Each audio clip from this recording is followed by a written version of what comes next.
सबसे पहले बात होगी भारत की उस उपलब्धि की जो 2023 में हासिल होने वाली है।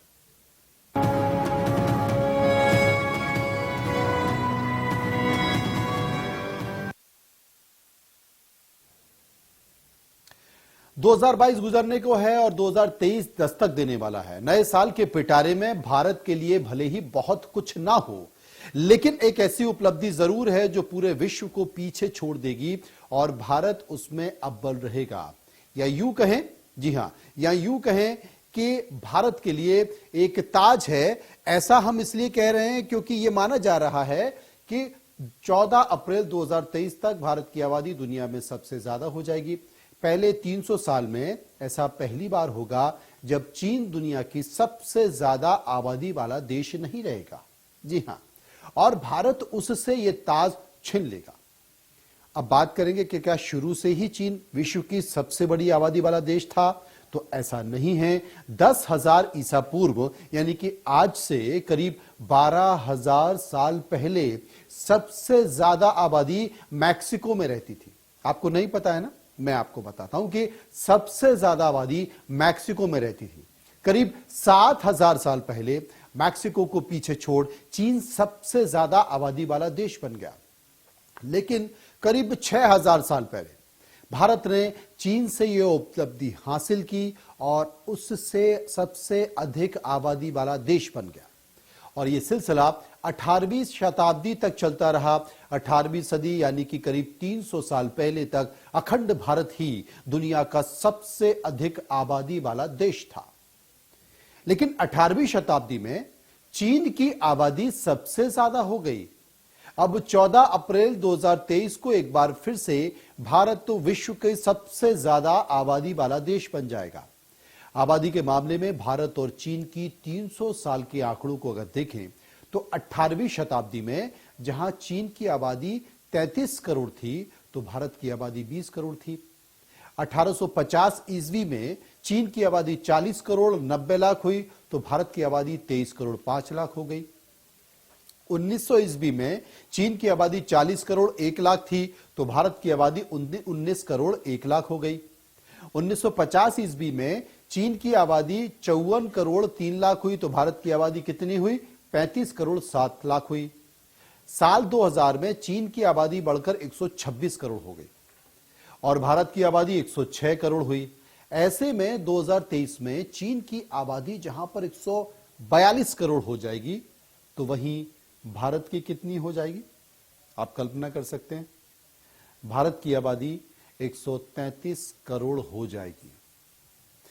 बात अगर 2050 ईस्वी की कर लें यानी कि उससे आगे की बात कर लें तो जहां चीन की आबादी घट रही है 131 करोड़ हो रही है, वहीं भारत की आबादी 143 करोड़ से बढ़कर 167 करोड़ पर पहुंच जाएगी। कब? 2023 में भारत 143 करोड़ पर रहेगा, लेकिन 2050 में 167 करोड़ पर पहुंच जाएगा। बात 2100 ईस्वी की करें तो चीन की जनसंख्या और घट जाएगी, 76 करोड़ 6 लाख हो जाएगी और भारत की कितनी हो जाएगी? 67 करोड़ से घटेगी जरूर, लेकिन 153 करोड़ फिर भी रहेगी। यानी कि चीन की आबादी लगातार घट रही है और भारत की लगातार घट भी रही है तो ज्यादा फर्क नहीं पड़ रहा। एक और जहां चीन अपने देश की बढ़ती आबादी पर लगाम लगाने के लिए सख्त नियम अपना रहा है तो वहीं भारत में आबादी को लेकर कोई कानून नहीं बना है और ना ही कोई नियम है। बस जागरूकता के तहत सरकार ये कहने की, जताने की और भरोसा दिलाने की बात जरूर करती है कि भैया छोटा परिवार सुखी परिवार, जिसके गवाह आंकड़े हैं। बात साल 1963 की करते हैं तो चीन में आबादी 3.26% की रफ्तार से बढ़ रही थी और भारत की आबादी सिर्फ 2.30% की रफ्तार से बढ़ रही थी। लेकिन 1970 के दशक में, याद कीजिए 1970 के दशक में, मैं पुरानी बात कर रहा हूं, 1970 के दशक में दोनों देशों में जनसंख्या नियंत्रण के अलग अलग कानून थे और कानून अलग अलग रास्तों पर जाते दिखाई दिए। 1972 में चीन ने सिर्फ एक बच्चा पैदा करने की नीति अपनाई और इसका पालन नहीं करने वालों पर सख्त कार्रवाई की बात ही उसने की थी।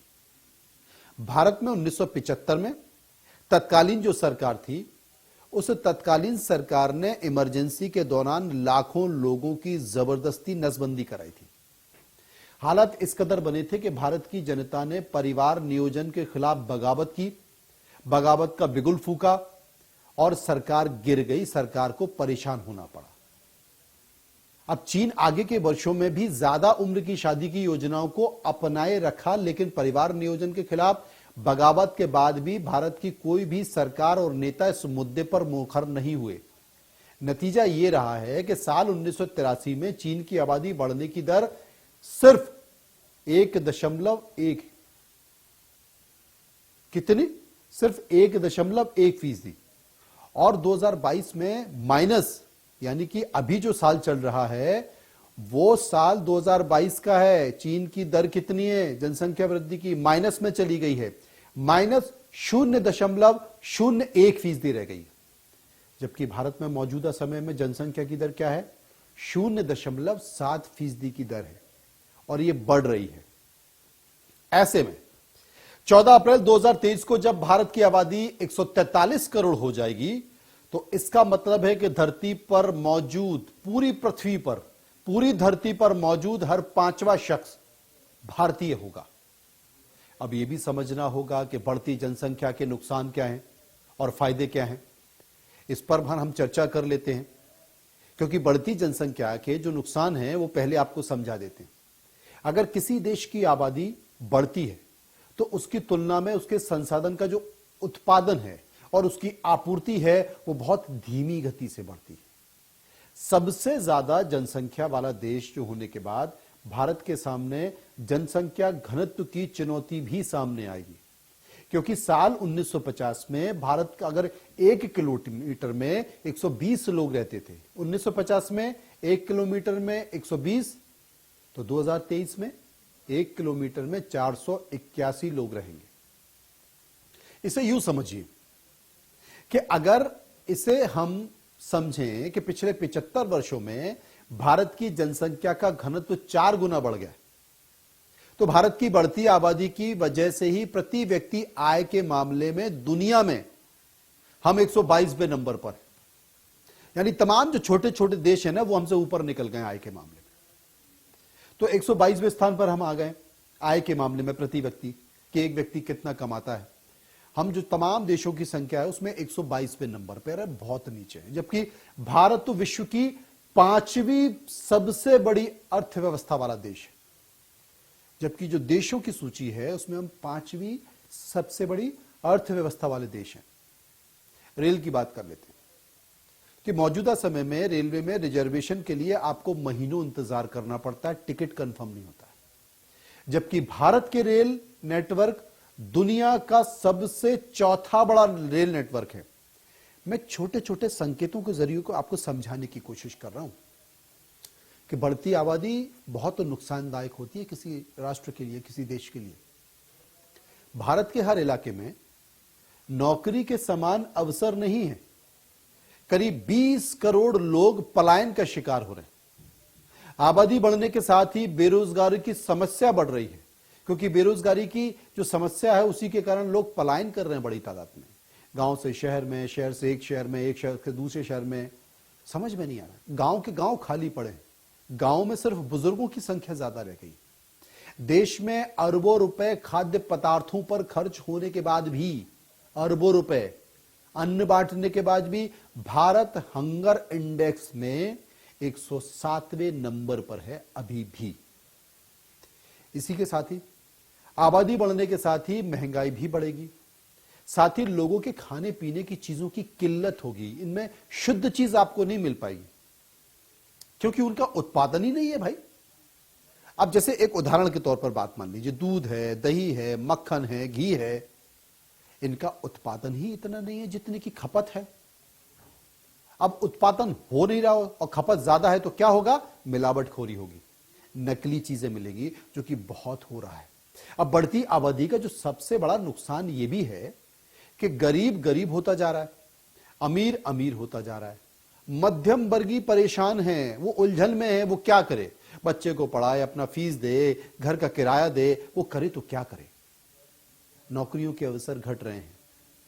जहां मैन पावर है वहां पर टेक्नोलॉजी आ रही है, टेक्नोलॉजी के कारण अवसर घट रहे हैं। जहां 50 लोग होते थे वहां पर 5 से काम हो रहा है, 10 से काम हो रहा है। लोग कहां जाए। जो जमीन की उपजाऊ क्षमता है वो घट रही है, जमीन बंजर हो रही है।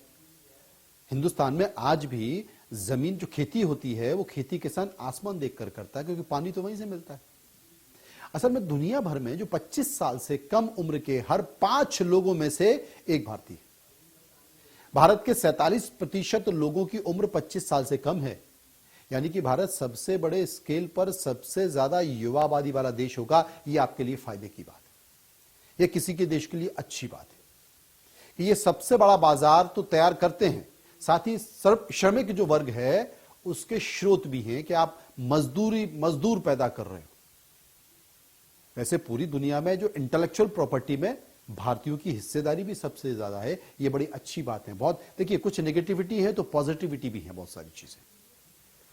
असल में भारत अपने युवाओं के लिए बढ़ती जनसंख्या के हिसाब से उसी मात्रा में नौकरियां पैदा करनी होंगी जिसकी दरकार है, जिसकी जरूरत है, वरना बड़ी असमानता हो जाएगी। अब चीन इसका उदाहरण है। भारत में महिलाओं को भी नौकरी की जरूरत होगी। भारत में सिर्फ 10% महिलाएं जो कि जॉब करती हैं, जबकि चीन में 69% महिलाएं जॉब करती हैं।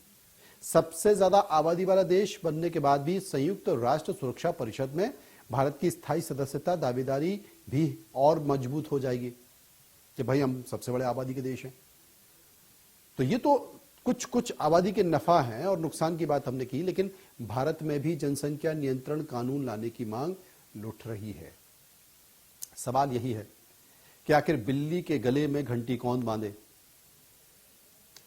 लेकिन एक महत्वपूर्ण बात यह भी है कि जिस रफ्तार से भारत की आबादी बढ़ रही है वो रफ्तार किसी भी देश के लिए सही नहीं है।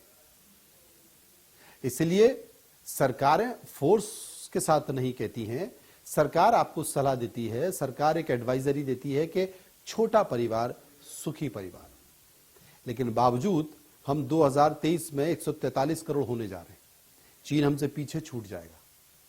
अब आप संकेतों को समझिए कि भैया सरकार की जिम्मेदारी नहीं है, यह आपकी भी जिम्मेदारी है और इस पर मंथन और चिंतन भी होना होगा, क्योंकि जितनी आबादी बढ़ेगी, क्योंकि प्रकृति को, मानव एक ऐसा व्यक्ति है जो प्रकृति को कुछ देता नहीं है। बाकी ये जो पिरामिड है, जो प्रकृति का पिरामिड है, जिसमें कई जानवर भी हैं, इंसान भी हैं, पेड़ पक्षी भी हैं, पशु भी हैं, पौधे भी हैं, वो प्रकृति को कुछ ना कुछ देते हैं। लेकिन मानव ही है जो प्रकृति को कुछ देता नहीं है, वापस प्रकृति से सिर्फ लेता है। इसलिए प्रकृति पर वो पूरे विश्व में बोझ है, क्योंकि वो लगातार प्रकृति का दोहन कर रहा है, शोषण कर रहा है, बदले में उसे कुछ दे नहीं रहा है। और इसीलिए प्राकृतिक संतुलन बिगड़ रहा है। कहीं भूकंप, कहीं नदी, कहीं बाढ़, कहीं भूस्खलन, तमाम तरह की चीजें हो रही हैं। इसलिए आबादी एक बड़ा कारण है। इसे सोचना चाहिए, चिंतन करना चाहिए, मनन करना चाहिए और जागरूकता के जरिए ही, संकेतों के जरिए ही सही, लेकिन इसे समझना चाहिए, क्योंकि अब हम 2023 में विश्व की सबसे बड़ी आबादी वाले देश बनने जा रहे हैं।